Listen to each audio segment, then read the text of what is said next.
এদিকে দীর্ঘ 17 বছর পর দেশে ফিরেছেন বিএনপির ভারপ্রাপ্ত চেয়ারম্যান তারেক রহমান। তবে দেশে ফিরেই চাঞ্চল্যকর ঘোষণা দিয়েছেন তিনি। অন্যদিকে ভারতের সাথে সমঝোতা করেই দেশে ফিরেছেন তিনি। রাজনীতিতে মীর জাফরদের ভূমিকা এবং যারা মীর জাফর হন তাদের চরিত্রের যে মুনাফিকি এবং সেই মুনাফিকির ফলে একটি দেশ এবং জাতির যে ক্ষয়ক্ষতি হয়, ইতিহাসের আলোকে এই বিষয়গুলো নিয়ে আপনাদের সঙ্গে আলোচনা করব।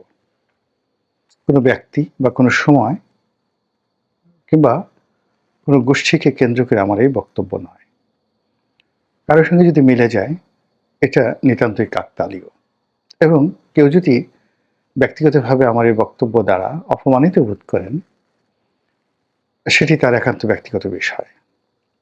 প্রথমে বলে নিই, ইতিহাসের যে মীর জাফর, বাংলা বিহার উড়িষ্যার ইতিহাসে এই চরিত্রটিকে যদি আপনি চিত্রণ করেন, মানে কি ধরনের মানুষ সাধারণত মীর জাফর হয়। মীর জাফর সবসময় খুব কাছের লোক হয়। আপনি যাকে ঠকাবেন বা যে ঠকবে, যে পরাজিত হবে, যে অপমানিত হবে, যে লাঞ্ছিত হবে, তার খুব ঘনিষ্ঠ রাজনীতির খুব ঘনিষ্ঠ লোক কিন্তু তার সাথে মীর জাফরগিরি করবে, বাইরের কোনো লোক না। এটা হলো তার প্রথম বৈশিষ্ট্য।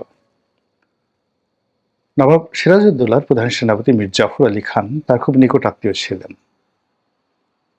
এবং তার নানা আলীবর্দী খানের জমানা থেকে তিনি বৈবাহিক সূত্রে, রক্ত সম্পর্কে এবং প্রশাসনিক কর্মকাণ্ডে বাংলা, বিহার, উড়িষ্যার যে রাজদরবার, এই দরবারের একজন অত্যন্ত ঘনিষ্ঠ লোক ছিলেন। তার যতটা না যোগ্যতা ছিল, তার চাইতেও তাকে ওভার রেটিং করা হতো এবং তিনি সেটা জানতেন কি করে ওভার রেটিং করতে হয়। ঘুষ, দুর্নীতি, অনিয়ম, এই জিনিসগুলো চমৎকারভাবে কাজে লাগিয়ে তিনি নিজেকে বাংলা, বিহার, উড়িষ্যার রাজনীতির একটি অপরিহার্য গুরুত্বপূর্ণ ব্যক্তি তৈরি করে ফেলেছিলেন নবাব আলীবর্দী খানের জমানার একেবারে প্রথম দিন থেকে। কাজেই একটা সময়ে যখন তিনি এই রাষ্ট্রের বিরুদ্ধে অবস্থান নিলেন এবং এই রাষ্ট্রটিকে ইংরেজদের হাতে তুলে দেওয়ার ব্যাপারে সিদ্ধান্ত নিলেন, তখন ব্যক্তি নবাব সিরাজউদ্দৌলার প্রতি যতটা না তার ক্ষোভ, ক্রোধ ছিল, তার চাইতে বেশি ছিল তার ব্যক্তিগত দুর্বলতা, ব্যক্তিগত লোভ, লালসা। এবং তিনি জানতেন যে তার যে সহজাত ক্ষমতা রয়েছে, যোগ্যতা রয়েছে, এই যোগ্যতা দিয়ে তিনি কখনো কাঙ্ক্ষিত মাকামে বা নির্দিষ্ট যে গন্তব্য, সেই গন্তব্যে তিনি পৌঁছাতে পারবেন না। কাজে তাকে বিদেশি শক্তির সাহায্য লাগবে, সহযোগিতা লাগবে। এজন্য তিনি স্ব-উদ্যোগী হয়ে রবার্ট ক্লাইভ, ইস্ট ইন্ডিয়া কোম্পানির অনেক কর্তা ব্যক্তিদেরকে তিনি তার এই চক্রান্তের সঙ্গে সামিল করে নিয়েছেন এবং নিজেকে তিনি বাংলা, বিহার, উড়িষ্যা বিক্রি করার আগে তিনি আগে নিজেকে বিকিয়ে দিয়েছেন। এটা হলো মীর জাফরের বৈশিষ্ট্য। মীর জাফরের চরিত্র যদি আপনি খন্দকার মোশতাকের দিকে চিন্তা করেন, এও আর এক লোক। পুরো আওয়ামী লীগের মধ্যে সে 1954 থেকে এই লোক ছিল। তিনি আওয়ামী লীগের লোক ছিলেন, কিন্তু মনে প্রাণে তিনি পাকিস্তানপন্থী ছিলেন। পাকিস্তান আইএসআই এর এজেন্ট রূপে, আমেরিকা দালাল রূপে তিনি একেবারে হোসেন শহীদ সরওয়ার্দির সঙ্গে, মাওলানা আব্দুল হামিদ খান ভাসানীর সঙ্গে এবং পরবর্তীতে বঙ্গবন্ধু শেখ মুজিবুর রহমানের সাহেবের সঙ্গে একেবারে কাঁধে কাঁধ মিলিয়ে তিনি বঙ্গবন্ধুর মৃত্যুর পূর্বক্ষণ পর্যন্ত তাকে মানে এমন একটা গিয়ার আপ করে রেখেছেন যে খন্দকার মোশতাকের মতো আর বিশ্বস্ত বন্ধু নেই। ইতিহাস কি হয়েছে মোরালেস আমরা সবাই জানি। এখন এই যে বাংলাদেশের আদি এবং অকৃত্রিম যে মীর জাফর, তার সঙ্গে আবার খন্দকার মোশতাক, এই দুজনের চরিত্রের সঙ্গে যদি আমি আরো কয়েকটি চরিত্রের কথা বলি, যারা একটা সময় সেই দেখা গেল যে মুঘল দরবারের খুব ঘনিষ্ঠজন ছিলেন। তো কোনো কারণে সে বিক্ষুব্ধ হয়ে গেল, তাকে নাদের শাহকে ডেকে আনতে হলো। বা দিল্লি সালতানাতের খুব কাছাকাছি ছিল, কিন্তু তাকে আহমদ শাহ আবদালীকে ডেকে আনতে হলো। আবার তাকে সেই তৈমুরলংকে ডেকে আনতে হলো। এই যে ঘটনাগুলো ঘটেছে, তারা সবাই বিভিন্ন সময়টিতে সিংহাসনের মানে যে পরিবর্তন বা বিদেশের শত্রুর দ্বারা একটি সাম্রাজ্য রাষ্ট্র তছনছ করার যে কাজটি অনিবার্য করে তুলেছে, প্রায় সব ক্ষেত্রে শতভাগ একজন, দুইজন বা তিন চারজন করে মির্জাফর, জগৎ শেঠ, রায়দুর্লভ, ইয়ার লতিফরা ছিল বিভিন্ন নামে।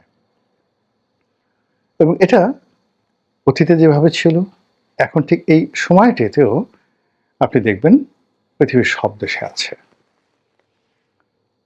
আমরা আল কায়েদার কথা বলি, আমরা আইএসের কথা বলি, বা পৃথিবীর অন্য যে সকল সংগঠন নিয়ে পশ্চিমারা মানে খুব বিষোদ্গার করে, এই প্রতিটি সংগঠনের মধ্যেই একাধিক যাকে বলে তৈরি হওয়ার পেছনে মির্জাফর আছে, আর এই সংগঠনগুলো শেষ করার পেছনেও মির্জাফর আছে। আমাদের দেশের অনেকগুলো বিপ্লবীদেরকে যারা ধরিয়ে দিয়েছে, আপনি চিন্তা করুন, মাস্টারদা সূর্য সেনকে কারা ধরিয়ে দিয়েছে? তার একান্ত কাছের লোক যারা ছিল তারাই তাকে ধরিয়ে দিয়েছে। চে গুয়েভারাকে কে ধরিয়ে দিয়েছে? তার একান্ত কাছের মানুষ ধরিয়ে দিয়েছে।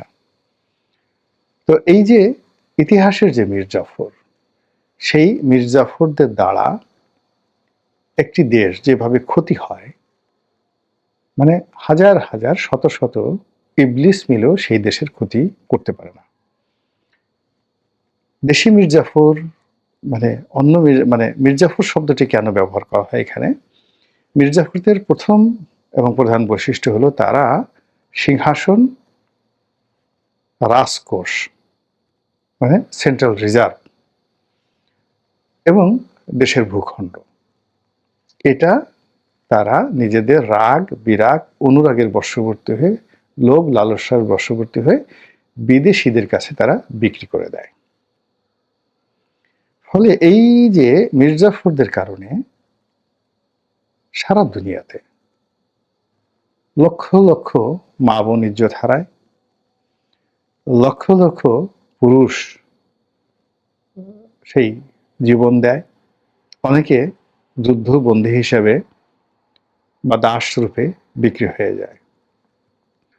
দেশের সহায় সম্পত্তি সব লুটপাট হয়ে যায়, তছনছ হয়ে যায়। কখনো কখনো কোনো শহর, বন্দর, নগর, গ্রাম, রাজধানী ভেঙে চুরে তছনছ হয়ে যায়। যেমন বাগদাদ হালাকু খান আক্রমণ করেছিল। আমরা হালাকু খানকে গালাগালি করি না? আপনারা অবাক হয়ে যাবেন যে বাদশাহ বা খলিফা মুমতাজ সিম বিল্লাহ, শেষ যে খলিফা ছিলেন, তো সেই মুমতাজ সিম বিল্লাহর যিনি উজিরে আজম, প্রধানমন্ত্রী, তো তিনি ছিলেন মূলত শিয়াপন্থী আর খলিফা ছিলেন সুন্নিপন্থী। তো এটা নিয়ে তাদের মধ্যে একটা দ্বন্দ্ব সংঘাত ছিল, এবং সেই সংঘাতের প্রেক্ষিতে সেই তার প্রধানমন্ত্রী হালাকু খানকে সেই বাগদাদ আক্রমণ করার জন্য প্রলুব্ধ করেন। মুসলমানদের আরেকটি খুব পাওয়ারফুল রাষ্ট্র ছিল খাওয়ারেজম। চেঙ্গিস খান এই খায়রুজম ডাইনেস্টিটিকে এমনভাবে মাটির সঙ্গে, মানে জালালউদ্দিন শাহ, তার ছেলে বীর মোহাম্মদ শাহ, জালালউদ্দিন শাহ, তার পিতা হল মোহাম্মদ শাহ। তো এই যে Khwarazm dynasty one of the biggest dynasty, যেটা মানে পুরো পারস্য একসময় তাদের আন্ডারে ছিল, মধ্যপ্রাচ্যে তাদের আন্ডারে ছিল, এবং রাশিয়ার একটা বিরাট অংশ, মানে আজকে যে সোভিয়েত ইউনিয়নের একটা বিরাট অংশ এই ডাইনেস্টি ছিল, এবং চীন সহ উইঘুর সহ এই সকল এলাকা এই সাম্রাজ্যের অধীন ছিল। এবং এই সাম্রাজ্যটির যে আয়তন আকৃতি, মুসলমানরা এত বড় সাম্রাজ্য খুব অল্প কয়েকজন প্রতিষ্ঠা করতে পেরেছেন। তো সেই সাম্রাজ্যের রাজধানী ছিল গুরগাঁও। বলা হয় যে গুরগাঁও পৃথিবীর এত সুরক্ষিত রাজধানী ছিল যে মধ্যযুগে, প্রাচীন যুগে এবং এখনো পর্যন্ত অতটা ওয়েল প্রোটেক্টেড কোনো নগরী মানে তৈরি করা হয়নি। এমনকি কনস্টান্টিনোপলের যে প্রতিরক্ষা ব্যুহ, তার চেয়েও ওই গুরগাঁওয়ের প্রতিরক্ষা ব্যুহ ছিল অনেক বেশি। কিন্তু এইরকম একজন মীর জাফরের কবলে পড়ে পুরো সাম্রাজ্যটা তছনছ হয়ে যায় এবং চেঙ্গিস খান সেই গুরগাঁওকে এমনভাবে ধ্বংস করে দেয় যে গত কয়েক শত বছর ধরে পৃথিবীর যত আর্কিওলজিস্ট রয়েছেন তারা প্রাণান্ত চেষ্টা করে গুরগাঁওটা যে কোন জায়গাটাতে সেটা খুঁজে বের করতে পারছে না। আবার সেই কার্থেজ, আপনারা জানেন যে প্রাচীন দুনিয়াতে সবচেয়ে সমৃদ্ধশালী নগরাষ্ট্র ছিল কার্থেজ। একদিকে কার্থেজ, অন্যদিকে রোমান সাম্রাজ্য। তো এই যে কার্থেজ নগরী, যেখান থেকে বিখ্যাত বীর হানিবল বার্কা তার উদ্ভব হয়েছিল। হানিবল বার্কার বাবা ছিলেন হামিলকার বার্কা। তো এই কার্থেজ নগরীটিকেও রোমানরা আক্রমণ করে মানে 4টা যুদ্ধ হয়েছিল। চতুর্থ এটা পিউনিকের যুদ্ধ হিসেবে পরিচিত। এবং সর্বশেষ এই হানিবল বার্কাকে মানে রাজ্যচ্যুত, সাম্রাজ্যচ্যুত এবং আরো মানে যাকে বলা হয় তার জীবনকে তছনছ করে দিয়েছিল এক মীর জাফর। এবং সেই মীর জাফরের ফলে কি হলো, সেই কার্থেজ নগরী এমনভাবে রোমানরা মাটির সঙ্গে মিশিয়ে দিল যে বহু শত বছর ধরে সেই কার্থেজ নগরীটার কোনো নামগন্ধ, একটা ইট বালু খুঁজে পাওয়া যায়নি। তো এই কথা বললাম যে যখনই কোনো একটা রাষ্ট্রে মীর জাফরের উদ্ভব হয় তখন কম করে হলেও 50 বছরের বা 100 বছরের, কম করে মিনিমাম 50 বছরের একটা দাসত্ব একটা জাতির ভাগ্যে জুটে যায়।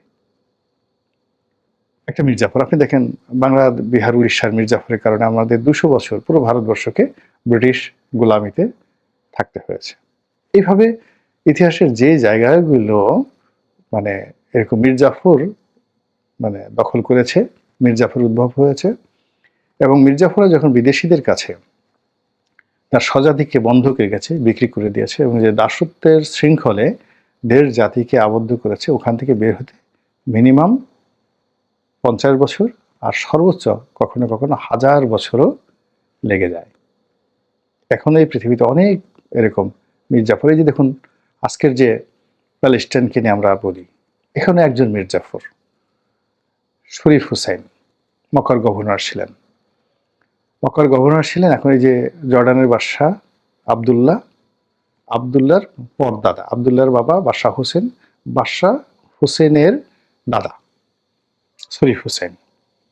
এই প্রথম মহাযুদ্ধে অটোমানদের সাথে মীর জাফরগিরি করে লরেন্স অফ অ্যারাবিয়ার মাধ্যমে ব্রিটিশদেরকে এই মধ্যপ্রাচ্যে নিয়ে গেল। অটোমান সাম্রাজ্যের পতন হলো এবং পুরো মধ্যপ্রাচ্যকে ওই প্রথম মহাযুদ্ধের পরে যেভাবে সে লিজ দিয়ে গেছে এখন পর্যন্ত সিরিয়া, সৌদি আরব, কুয়েত, কাতার থেকে পুরো মধ্যপ্রাচ্য পশ্চিমাদের সেই শৃঙ্খল থেকে এখনো বের হতে পারছে না।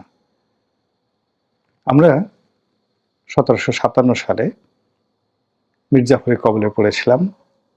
আগামীতে যেন আল্লাহ রাব্বুল আলামিন আমাদেরকে এমন দুর্ভাগ্যের কবলে না পড়েন যে নতুন কোনো মীর জাফরের কারণে যেন আমাদেরকে আবার শত শত বছর শৃঙ্খলার অভাবে শৃঙ্খলে যেন আমরা দাসত্ব বরণ না করি। আল্লাহ আমাদের সেই তৌফিক দান করুন।